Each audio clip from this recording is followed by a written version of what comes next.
On the steps of the United States Capitol, survivors of Jeffrey Epstein's abuse stood together, demanding truth, transparency, and justice long denied. Their message was simple: release every file, every page, every name. For them, silence has already done enough damage. It's time for the truth. This is the Epstein Files, the call for full disclosure. It's been nearly 6 years since Jeffrey Epstein died in federal custody. How that happened is still unclear. Yet thousands of pages of evidence, emails, flight logs, witness statements, and government memos remain sealed or heavily redacted. Now, survivors and a bipartisan group of lawmakers are calling for those documents to be made public. They believe that transparency is the only real path to accountability. So why is that not happening? Who exactly is blocking their release? At the rally in Washington, 9 women shared their stories, some for the first time. They spoke emotionally not just of abuse, but of the years spent fighting to be believed. Lisa Phillips, one of the survivors, told the crowd that they have begun compiling their own confidential list of people they say were part of Epstein's world.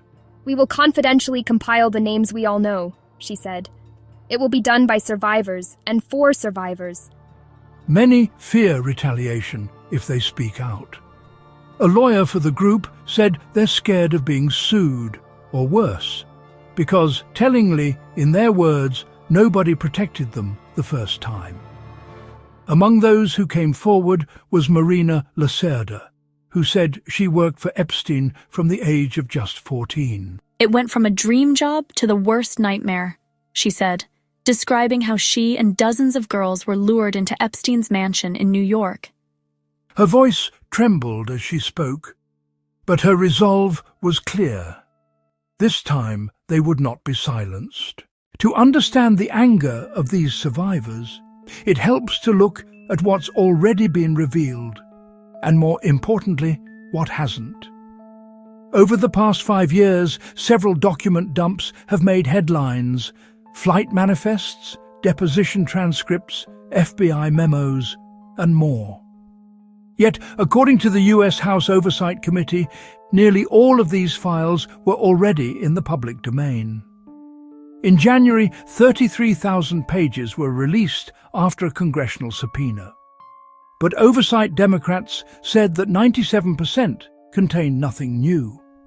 And while the Department of Justice has interviewed Epstein's former associate, Ghislaine Maxwell, much of her 300-page transcript remains redacted.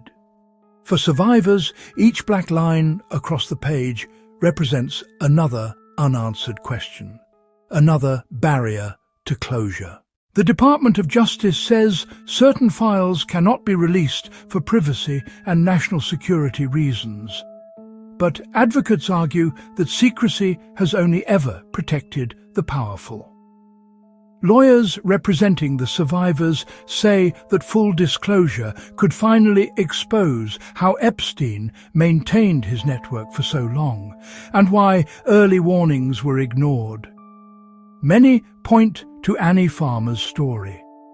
At 16, she says she was taken to Epstein's ranch in New Mexico. Her sister reported the abuse at the time, but nothing was done. "We still don't know why that report wasn't properly investigated," Farmer said, "or why Epstein and his associates were allowed to harm hundreds, if not thousands, of girls." Each of these stories now fuels a broader legal fight, not just for justice, but for transparency itself. The push for disclosure has drawn support and opposition from across the political spectrum. Republican Congressman Thomas Massie of Kentucky and Democrat Ro Khanna of California are leading a bipartisan resolution to compel the Department of Justice to release every file. They'll need 218 votes to succeed, meaning at least 6 Republicans must cross the aisle. But not everyone agrees. The White House and Republican congressional leaders have opposed a full release, warning that it could expose the identities of innocent people. Former President Donald Trump, once friendly with Epstein, dismissed the effort as, quote, a Democrat hoax that never ends. He told reporters, "Really, I think it's enough."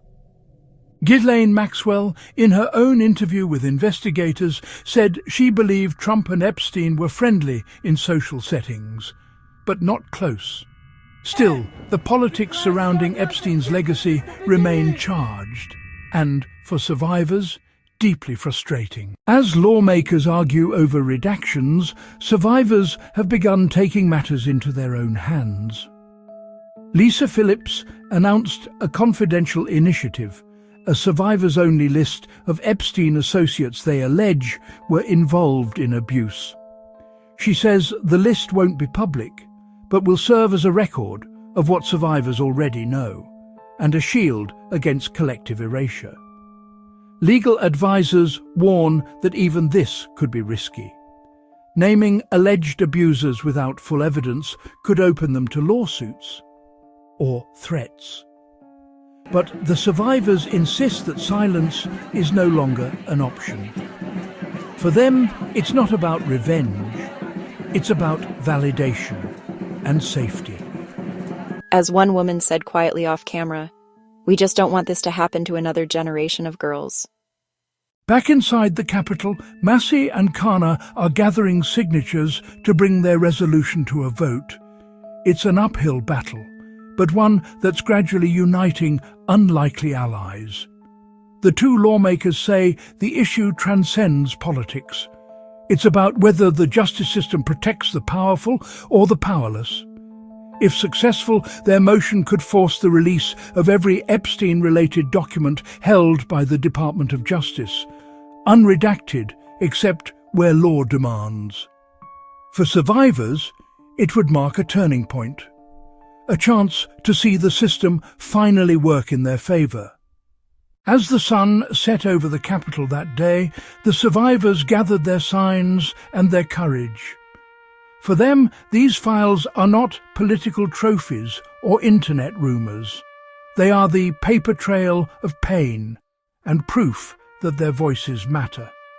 Each document withheld is a piece of truth still out of reach. For years, survivors of Jeffrey Epstein's crimes have been fighting not just for justice, but for recognition, that what happened to them was real and that it mattered. The call from the Capitol is clear. Until every file is opened, the full story cannot be told. This is not just about the past. It's about whether power ever again hides behind sealed pages. It's about showing that no one is above the law. This is Will Summers speaking truth to power. So please like and subscribe to keep truth alive.